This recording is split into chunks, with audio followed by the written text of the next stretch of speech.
also given our second test to our water-cooled air conditioner in the side-by-side. So as you can see, the windows are all buttoned up. I got her blowing on medium fan speed. I'm staying relatively cool. It was 25 degrees Celsius at the house when we left, and now we're heading across country, and I'm sure it's getting a little warmer as I go.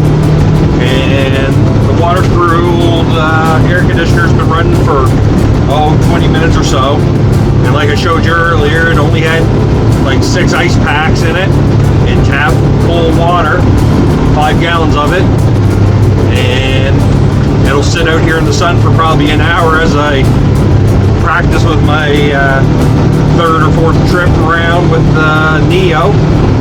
Last night I flew the Neo around the yard a bit. Had several crashes in trees and bushes. I adjusted some of the settings for the rates of your controller, and I just kind of winged it, but I downloaded a couple of YouTube videos last night that explain what other people used, and that'll be my first adjustments on the screen when I get ready to fly. And I'm gonna put it in at least one battery in full manual FPV, and hopefully I won't have to travel too far to retrieve it when I do crash it, because I suspect if I'm crashing it in sport mode every once in a while because it's not handling it that great since I put those bumper guards on, the prop protectors, and a little bit of aluminum camera guard. And I don't think that made that big of a difference personally, but it might be a reason.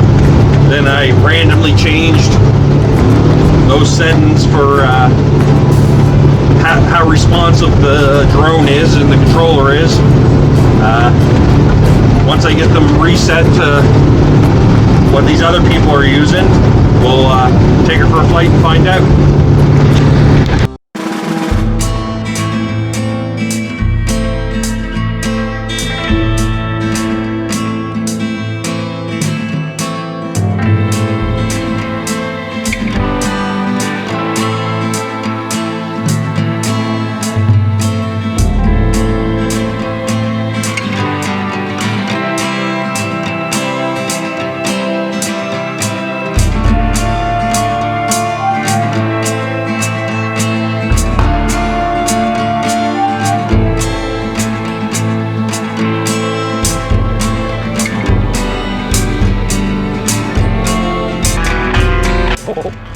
Yo,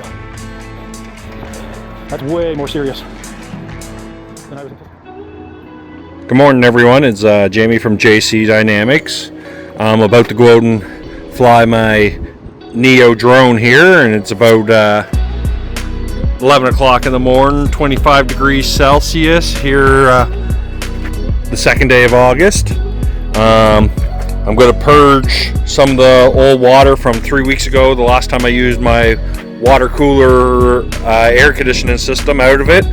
I just put cold tap water in it with 6 ice packs just to see how it's going to work this time, because I found out the problem that I had before was a kink in the hose that I ran up under the seat through the back windshield here.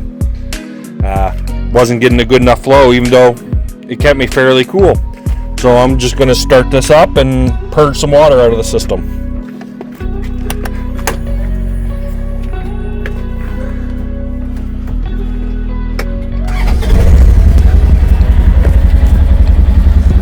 There. Now I'm going to turn the pump on by plugging this 12-volt accessory in. Back home, and I crashed the drone good enough that I tore some props up on it and didn't bring any spares with me, so I only flew one battery. But I cruised around for a bit, kicked up a lot of dust, and got to the point where I ran it out of cold water. So I melted all 6 ice packs and warmed up the tap water that was in there by circulating air.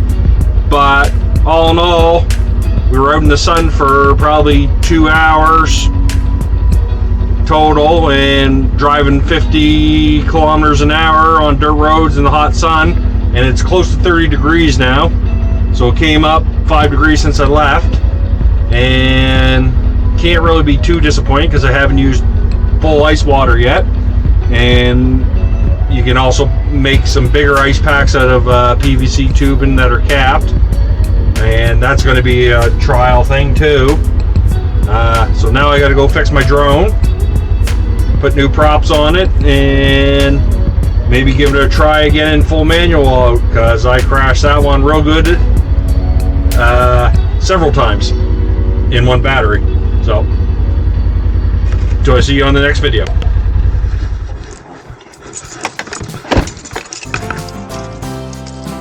And while I'm locking up the garage, I got one more thing to talk about. Instead of leaving the water in the lines after I dumped the cooler of warm water out, I grabbed a blowgun with the air compressor, and I blew out the roughly 8 feet of line, maybe 12 feet of line. And I blew it back through the transmission cooler that's in the cooler, through the outlet, and back through the pump. And that cleared majority of the moisture out of the line, so hopefully I won't have no algae buildup.